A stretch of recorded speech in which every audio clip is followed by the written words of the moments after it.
Good morning students. आज हम अध्याय 7 शुरू कर रहे हैं त्रिभुज। त्रिभुजों में एक गुण के बारे में हम बात करेंगे। वो गुण है सर्वांग समता। सर्वांग समता का मतलब होता है सभी अंग समान। जब दो त्रिभुजों के सभी अंग माने तीनों कोण और तीनों भुजाएं एक दूसरे के बराबर होती हैं तो वो त्रिभुज सर्वांग सम कहलाते हैं। अब ये जानने का तरीका कि क्या दोनों त्रिभुज सर्वांग सम हैं या नहीं, एक तरीका तो ये है कि हम इसकी तीनों कोण नापें, इसके तीनों कोण नापें और फिर इसकी तीनों भुजाएं नापें और इसकी तीनों भुजाएं नापें, और अगर वो बराबर हो जाएं तब हम कहेंगे कि त्रिभुज सर्वांग सम है।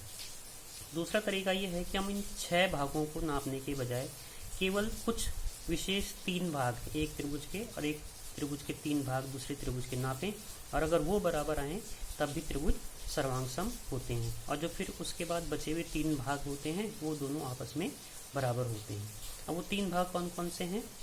सबसे पहले आता है कि दो त्रिभुज सर्वांग सम होते हैं यदि एक त्रिभुज की 2 भुजाएं और उनके बीच का कोण दूसरे त्रिभुज की 2 भुजाओं और उनके बीच के कोण के बराबर हो तो त्रिभुज सर्वांग सम होते हैं। और ये सर्वांग समता SAS सर्वांग समता कहलाती है। S माने साइड, A माने एंगल, साइड सर्वांग समता कहलाती है।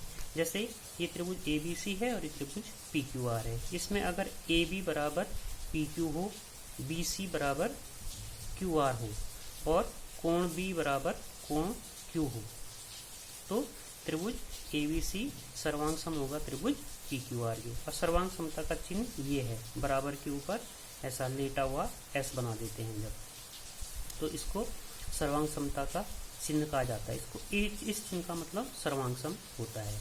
तो एक सर्वांग समता तो ये हो गई, कौन सी? SAS।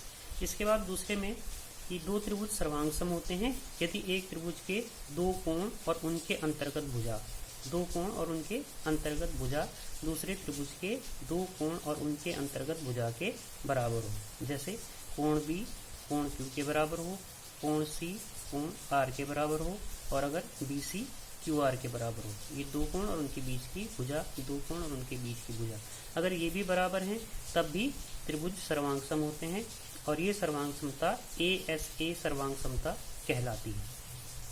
इसके बाद दो त्रिभुज सर्वांग सम होते हैं यदि एक त्रिभुज के 2 कोण तथा एक भुजा दूसरे त्रिभुज के 2 कोण और एक भुजा के बराबर हो।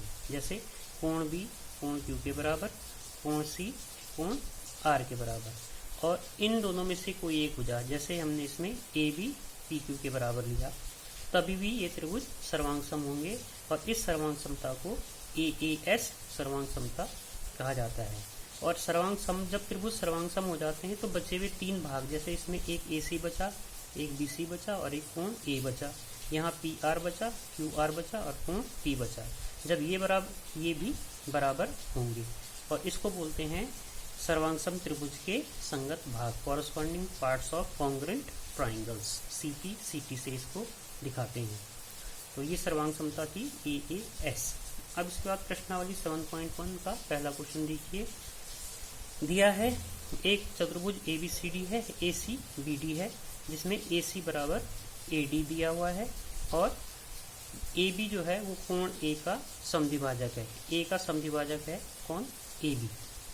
हमको सिद्ध करना है त्रिभुज ABC और त्रिभुज ABD ये सर्वांग सम है।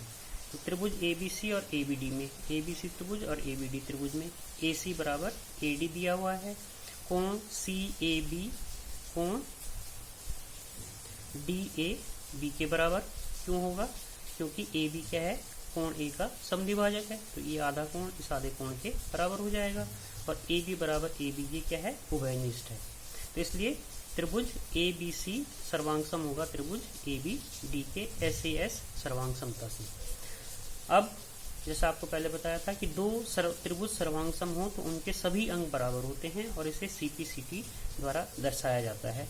CP/CT का मतलब होता है corresponding parts of congruent triangle, सर्वांग सम त्रिभुज के संगत भाग। और जब ये बराबर हो गए तो इसका मतलब जो ये BC है ये BD के बराबर हो जाएगा बाय CP/CT। और होमवर्क में आपके लिए आज क्वेश्चन नंबर 2 है।